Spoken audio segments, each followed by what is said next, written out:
Pour dépasser ces piétons, je laisse une distance minimale d'1 mètre. Oui, réponse A. Non, réponse B. Je peux mordre sur la ligne centrale. Oui, réponse C. Non, réponse D.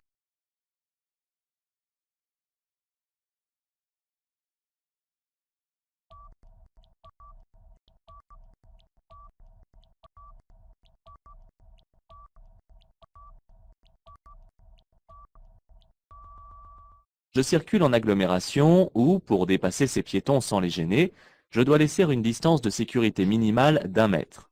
Je peux chevaucher la ligne discontinue pour les dépasser, sans oublier de le signaler avec le clignotant. Je dépasserai ce cyclomoteur chargé dès que le feu passera au vert. Réponse A. Seulement après avoir croisé les véhicules en face. Réponse B.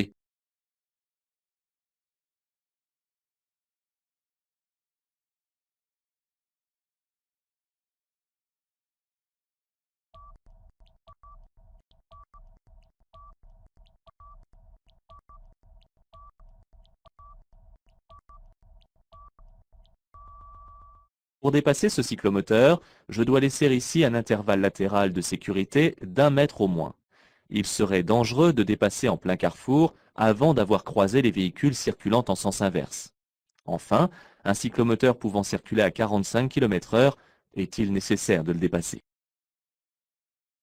Pour dépasser, j'attends que l'usager ait terminé sa manœuvre. Oui, réponse A. Non, réponse B.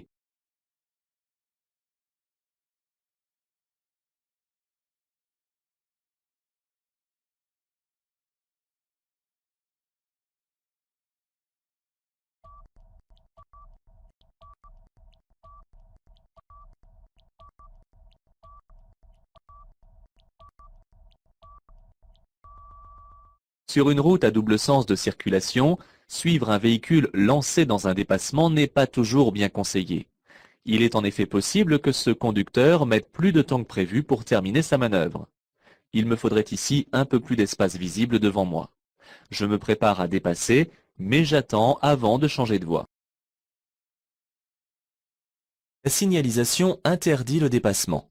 Oui, réponse A. Non, réponse B.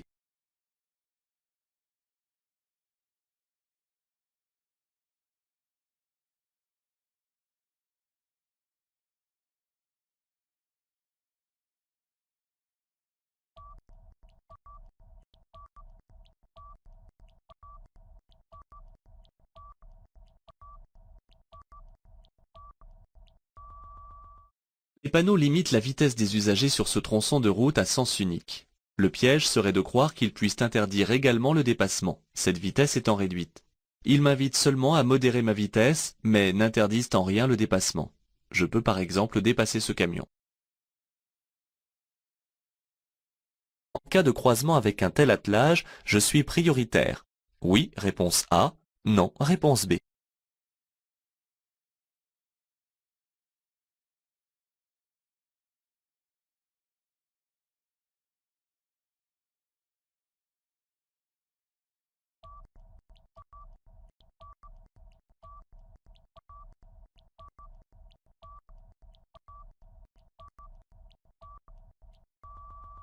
L'examen, vous ne serez pas à cette place, car vous ne passez pas un certificat d'aptitude de conduite d'attelage. Mais le cas de figure reste entier. Il n'y a pas de priorité qui compte. Chacun doit s'arrêter. Si le gabarit dépasse 2 mètres de large ou 7 mètres de long, le cocher doit manœuvrer pour faciliter le croisement. Il reste cependant toujours logique et courtois que dans ce cas d'impossibilité de croisement, ce soit le véhicule le plus facile à manœuvrer qui recule ou se range, car il n'existe pas de règle. Pour croiser ce camion, je serre à droite. Oui, réponse A. Non, réponse B.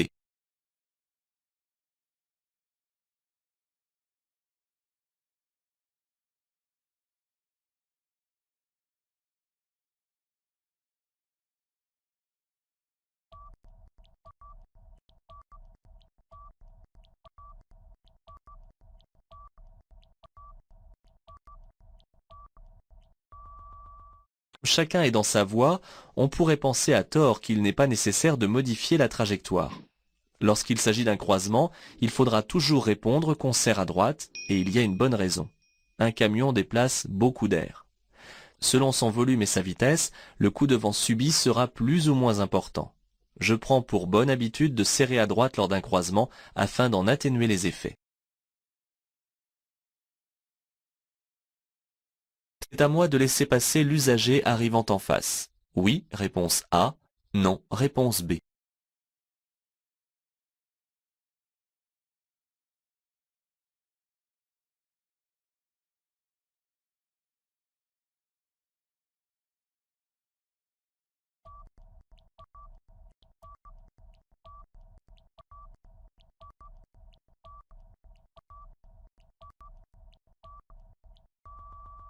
Attention, un usager mal stationné ne doit pas induire un autre mauvais comportement.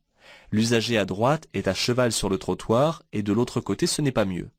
L'obstacle étant de mon côté, c'est à moi de laisser finir de passer l'usager encombrant qui arrive en face de moi. Pour dépasser cet usager, je dois d'abord revenir à droite. Oui, réponse A. Non, réponse B.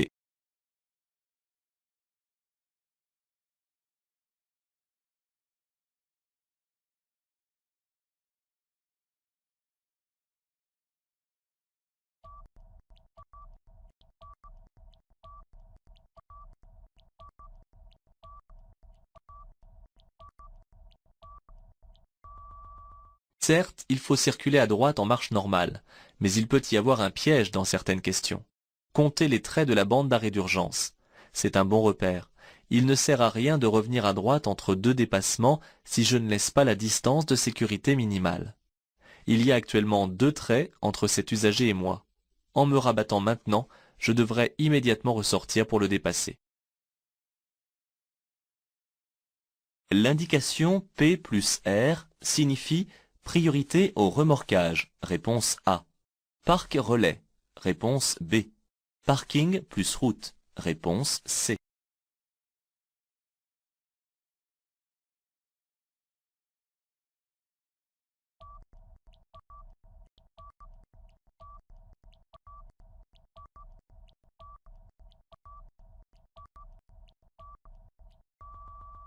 Ces inscriptions annoncent un parc relais, c'est-à-dire un parc de stationnement assurant la liaison vers différents réseaux de transport en commun.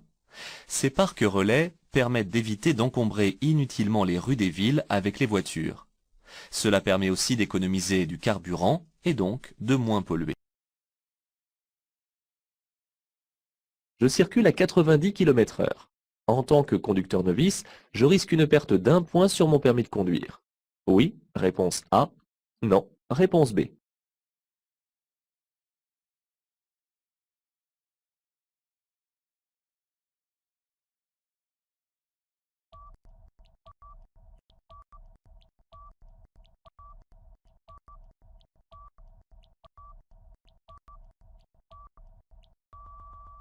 Je circule hors agglomération sur une chaussée à deux sens de circulation. En tant que conducteur novice, ma vitesse est donc limitée à 80 km/h. Si je circule à 90 km/h, je dépasse donc la vitesse autorisée de moins de 20 km/h. Je risque alors une réduction d'un point sur mon permis de conduire ainsi qu'une amende. Attention, en roulant à 90 km/h au lieu de 80 km/h, il me faudra 17 mètres de plus pour arrêter mon véhicule. Après ce panneau, je pourrais circuler à 70 km/h. Réponse A. À 80 km/h. Réponse B. À 90 km/h. Réponse C. À 100 km/h. Réponse D.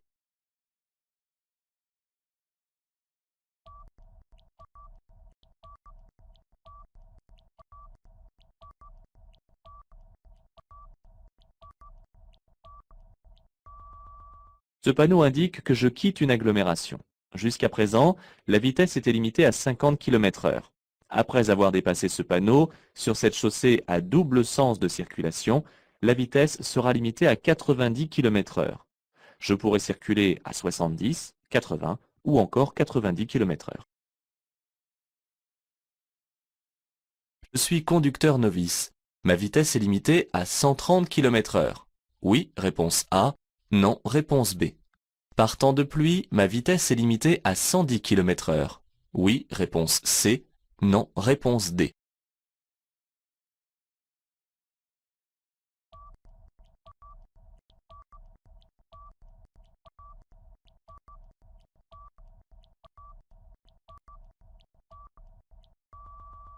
Apprenez à jongler avec les vitesses. À l'examen, vous n'êtes pas considéré comme conducteur en période probatoire, sauf si on le précise, comme ici. Seules les limitations générales de vitesse par temps sec sont soumises à une contrainte. Et la contrainte correspond aux vitesses par temps de pluie. La vitesse maximale autorisée pour un jeune conducteur sur autoroute est de 110 km/h, que les conditions atmosphériques soient normales ou qu'il pleuve. Le piège, c'est que la vitesse est limitée à 100 km/h par temps sec sur les routes limitées à 110 km/h pour les autres usagers. Attention à ne pas confondre. Je m'arrête. Réponse A. Je dépasse. Réponse B.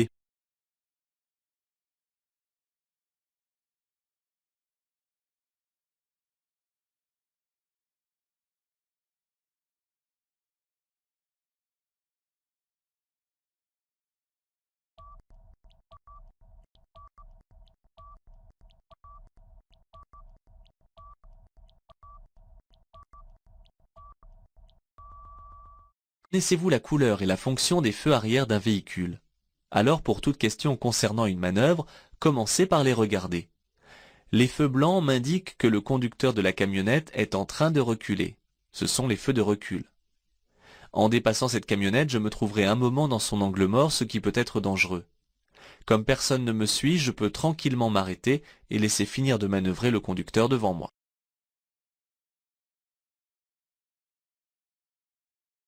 Je circule sur la branche prioritaire de la route. Oui, réponse A. Non, réponse B. En continuant tout droit, je devrais céder le passage aux usagers venant de droite. Oui, réponse C. Non, réponse D.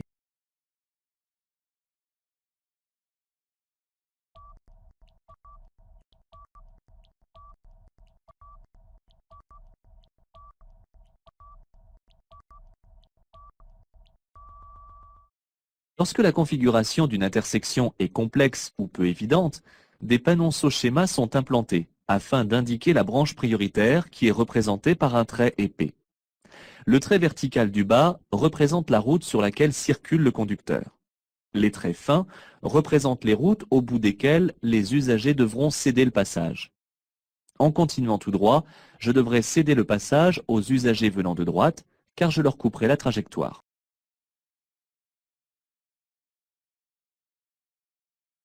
Dans cette situation, je change de voie. Oui, réponse A. Non, réponse B. Je ralentis. Oui, réponse C. Non, réponse D.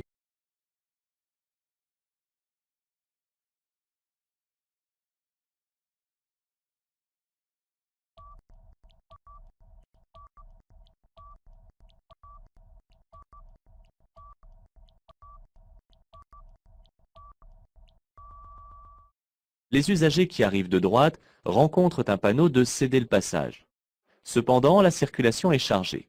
Aussi, je modifie un peu mon allure pour permettre l'insertion des premiers véhicules dans l'espace devant moi où ils pourront se glisser.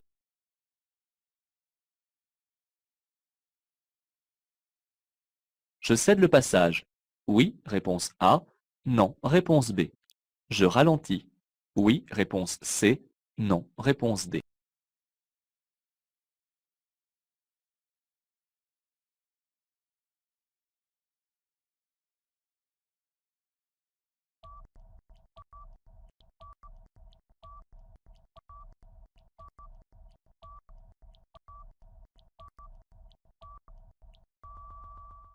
J'aperçois devant la voiture grise le marquage au sol qui renforce la signalisation du panneau de céder le passage. Je suis donc sur la branche prioritaire du carrefour et je n'ai pas à céder le passage. Cependant, je ne suis pas encore sûr que l'autre conducteur ait pris en compte ma présence. Aussi, je ralentis et je cherche son regard.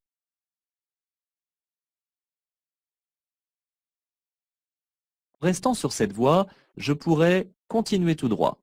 Oui, réponse A. Non, réponse B. Tourner à gauche. Oui, réponse C. Non, réponse D.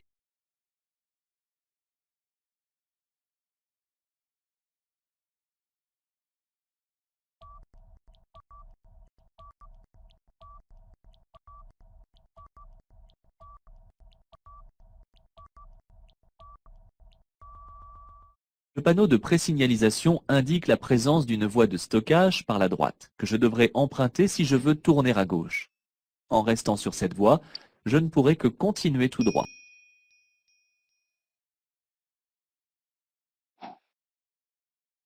Dans 27 km, je pourrai profiter des services suivants.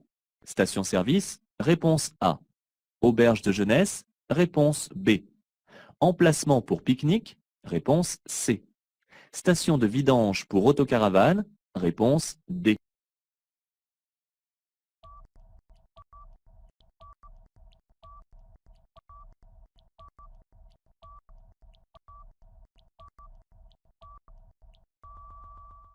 À 300 mètres, je pourrai trouver une station de vidange pour autocaravane, caravane et bus, ainsi que des installations accessibles aux personnes handicapées. Cette aire de stationnement est également équipée d'une station-service et d'un emplacement pour pique-nique, que je ne retrouverai que dans 27 km seulement. Il ne faut pas hésiter à utiliser ces installations pour se reposer lorsque le trajet est long.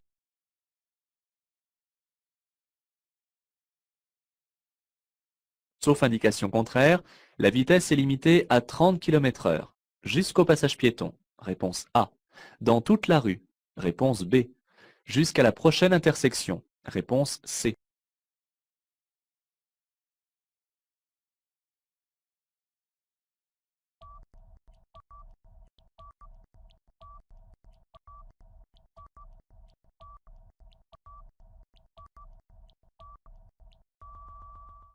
Sauf indication contraire, la vitesse est limitée à 30 km/h à partir du panneau de prescription, et ceci jusqu'à la prochaine intersection. Si cette limitation de vitesse reste valable dans toute la rue, le panneau est alors répété après chaque intersection.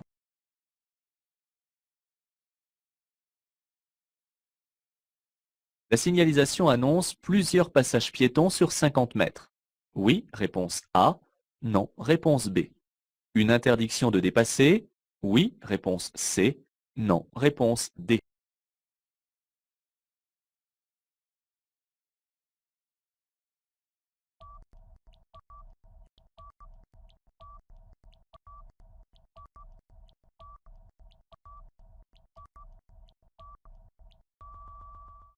La signalisation annonce qu'à 50 mètres, je serai en présence d'un passage piéton. Dans le cas où il y aurait plusieurs passages piétons, deux flèches seraient alors présentes de chaque côté du panonceau. La ligne continue au sol m'interdit de dépasser.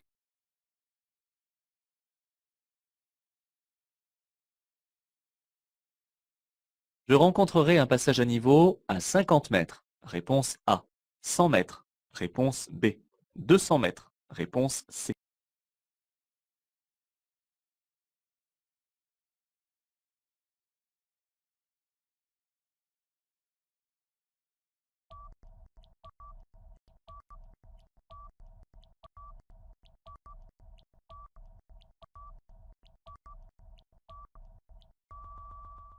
Les passages à niveau sont annoncés par trois balises successives. La première, qui comporte trois traits rouges, est placée à 150 mètres du passage à niveau. La deuxième, qui comporte deux traits, à 100 mètres. Et la dernière, qui n'a qu'un trait, à 50 mètres. Je dois donc ralentir et prévoir un éventuel arrêt au cas où un train passerait.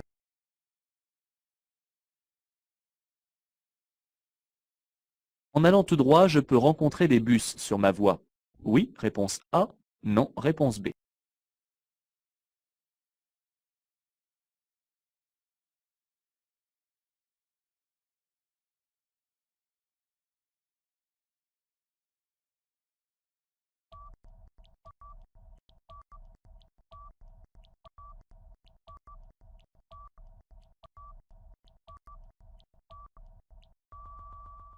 Le panneau sous les feux tricolores annonce une fin de voie réservée aux bus.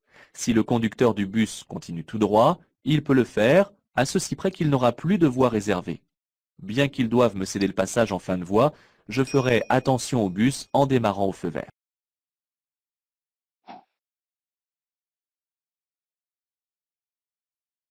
La signalisation m'annonce un ralentisseur à 150 mètres. Réponse A.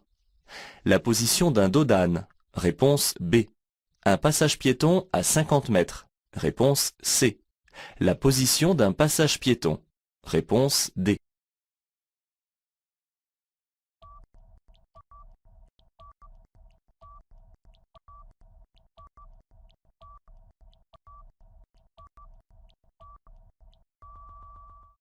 Lorsqu'il s'agit de distance d'effet d'un panneau, il faut être méthodique, en éliminant ou en retenant au fur et à mesure les propositions.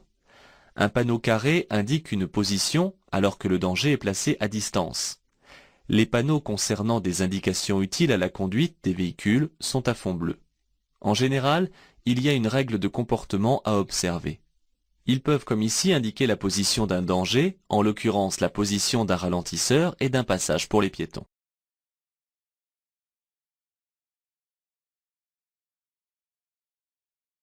Ce panneau jaune indique une circulation à double sens. Réponse A. Alternée. Réponse B.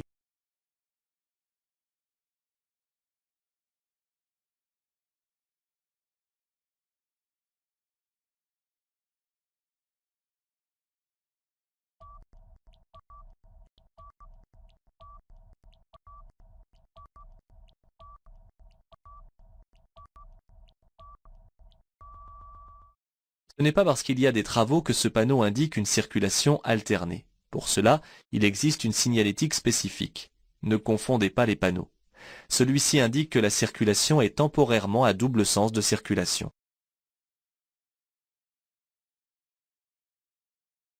Le stationnement est payant. Oui, réponse A. Non, réponse B. Limité dans le temps. Oui, réponse C. Non, réponse D.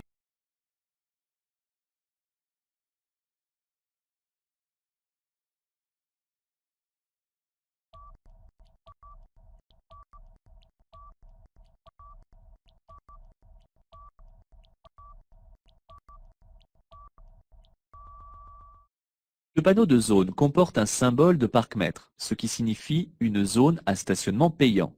Un stationnement payant est toujours limité dans le temps en fonction de la somme déboursée.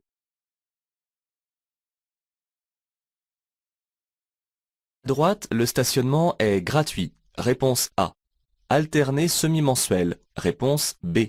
Réservé à la livraison. Réponse C.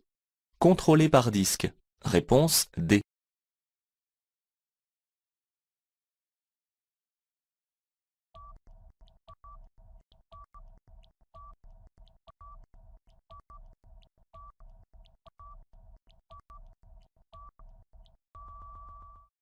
Attention aux couleurs. Le marquage bleu est toujours associé au stationnement contrôlé par disque. On parle alors de zone bleue. Les lignes au sol sont de couleur bleue. Ce type de marquage m'indique que le stationnement est contrôlé par disque, donc limité et gratuit. Un espace de livraison est jaune.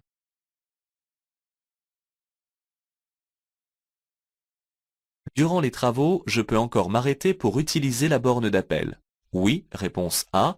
Non, réponse B.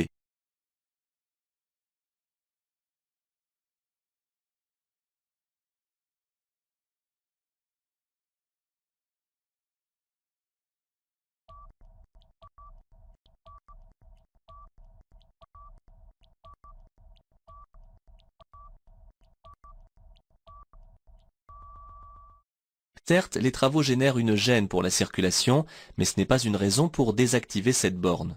Ne faites pas d'association d'idées hasardeuses. Tant qu'elle n'est pas signalée à l'avance comme inactive et empaquetée, je peux toujours m'arrêter à droite pour l'utiliser.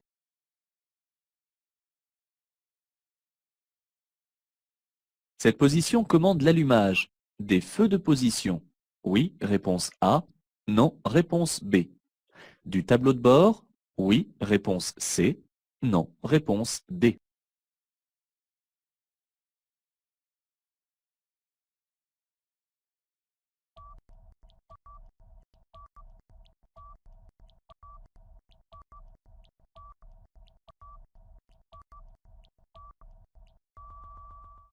Lorsque cette commande, avec laquelle je peux allumer tous les feux du véhicule, se trouve dans cette position, le tableau de bord est éclairé et les feux de position sont allumés. L'absence de bouchon sur cette valve du pneu est dangereux. Réponse A. Diminue l'étanchéité du pneu. Réponse B. Permet de libérer une surpression d'air. Réponse C.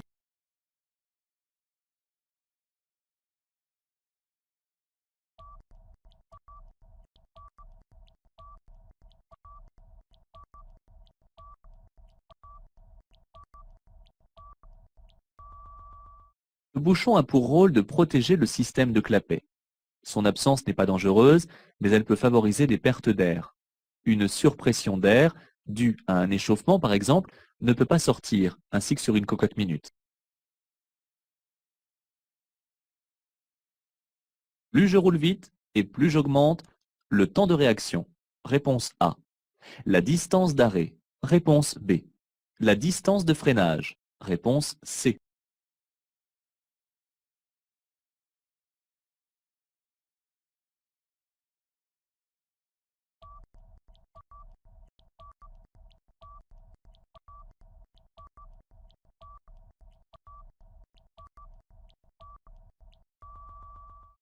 Contrairement à la distance d'arrêt et à la distance de freinage, le temps de réaction ne dépend pas de la vitesse à laquelle on circule. Les seuls éléments qui influencent le temps de réaction sont, entre autres, la prise de médicaments, la consommation de drogue, la fatigue, le stress, en bref, tout ce qui modifie l'état du conducteur.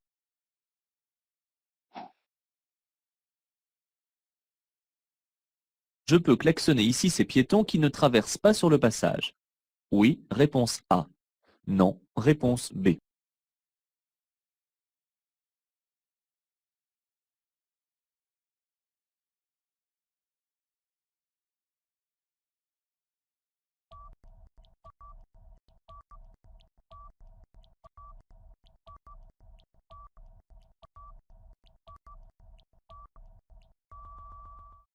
L'usage de l'avertisseur sonore n'est toléré en agglomération qu'en cas de danger immédiat. Il n'y a pas ici de danger, car je les ai vus de loin s'engager, et j'ai automatiquement ralenti afin de les laisser passer.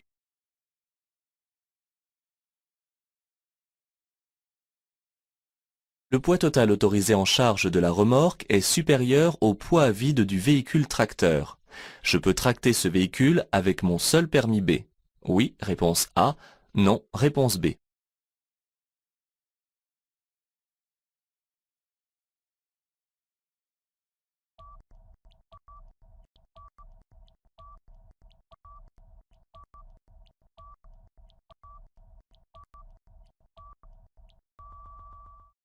Question complexe où il faut connaître très exactement les définitions des permis de conduire. En réalité, lorsqu'on achète une remorque, le vendeur demande quel véhicule va la tracter. Dans les autres cas, on relit les textes. Si le poids total en charge de la remorque dépasse le poids vide du véhicule tracteur, ou que l'ensemble des poids total autorisés en charge dépasse les 3,5 tonnes, dans ce cas, il faut passer le permis E. B. C'est une épreuve complémentaire au permis B, avec une manœuvre spécifique.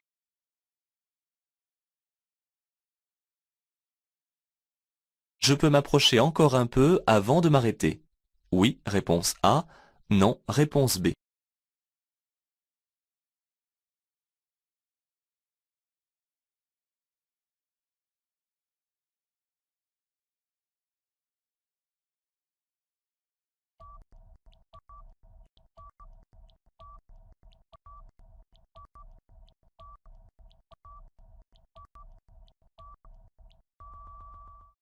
Apprécier une distance pour suivre un autre usager ou pour s'arrêter n'est pas facile.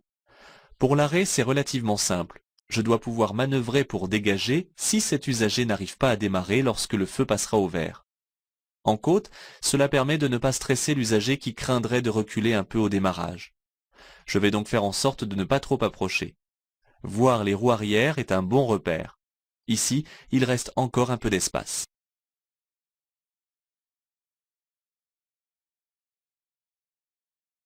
Léger brouillard flotte au lever du soleil. J'allume les feux de croisement. Oui, réponse A. Non, réponse B. J'actionne les essuie-glaces par intermittence. Oui, réponse C. Non, réponse D.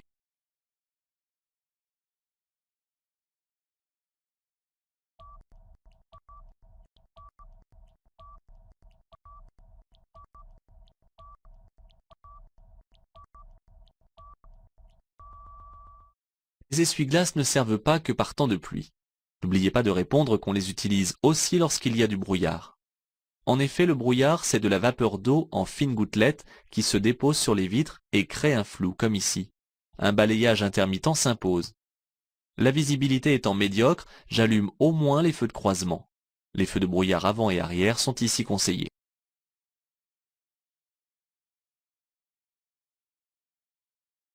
Cet usager devant moi est une autocaravane. Réponse A. Une caravane tractée. Réponse B.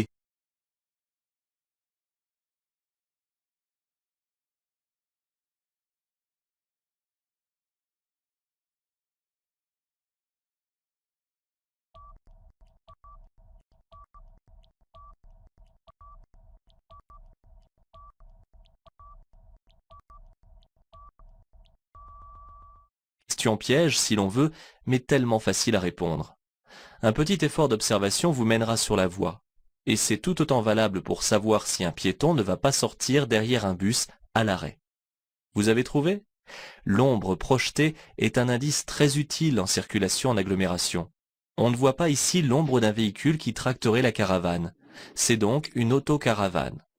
Enfin, sachez qu'une caravane possède deux triangles rouges réflectorisants. Ce véhicule n'en a pas.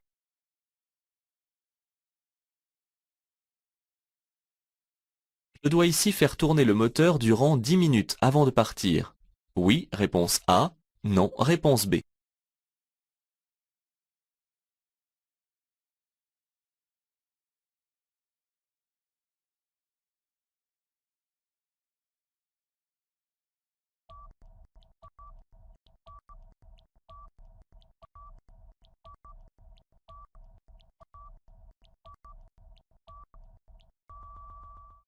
Les moteurs actuels possèdent une électronique et une carburation ne nécessitant pas de chauffer le moteur avant de circuler. C'était peut-être le cas anciennement, mais ce n'est plus vrai aujourd'hui. Il suffit de partir en souplesse et sans pousser le régime, après avoir lancé le moteur, le temps que l'huile réchauffe et coule avec fluidité sur toutes les surfaces en frottement. Je n'oublie pas auparavant de dégager toute la neige du véhicule.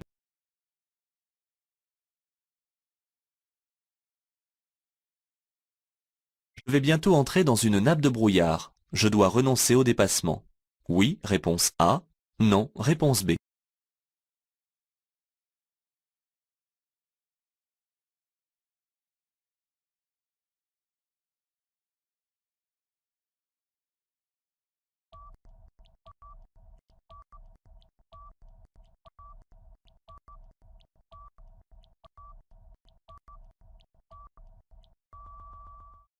Attention à ce qu'on montre sur l'image. Il y a brouillard et brouillard. La nappe est au loin, même si déjà ici la visibilité commence à faiblir. J'ai largement le temps de terminer le dépassement en cours. Ensuite, du fait que je circule sur l'autoroute, je sais que personne ne vient en face. Je m'adapterai alors selon l'épaisseur du brouillard. Dans cet aménagement, je vais trouver une bifurcation. Réponse A. Une jonction. Réponse B. Une sortie. Réponse C.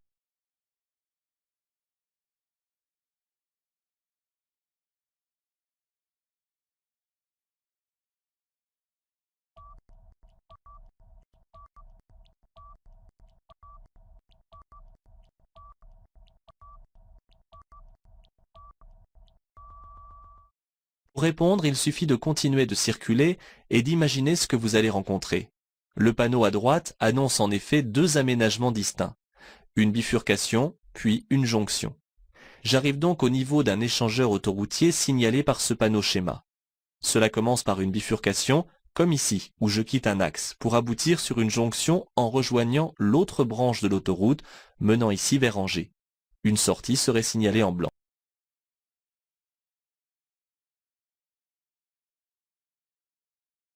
Dans un lacet sans visibilité en montagne, je vais éventuellement klaxonner en période estivale. Oui, réponse A. Non, réponse B. En période hivernale. Oui, réponse C. Non, réponse D.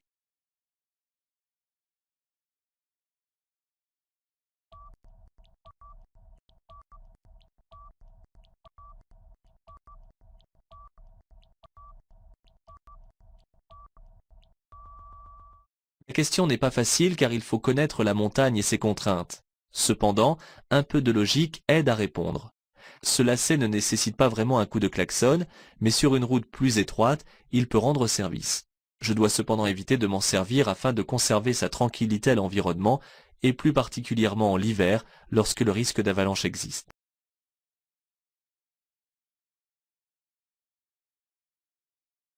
Lors des longs trajets, il est nécessaire de faire des pauses toutes les 2 heures, seulement si je transporte des enfants. Réponse A. Dans tous les cas. Réponse B.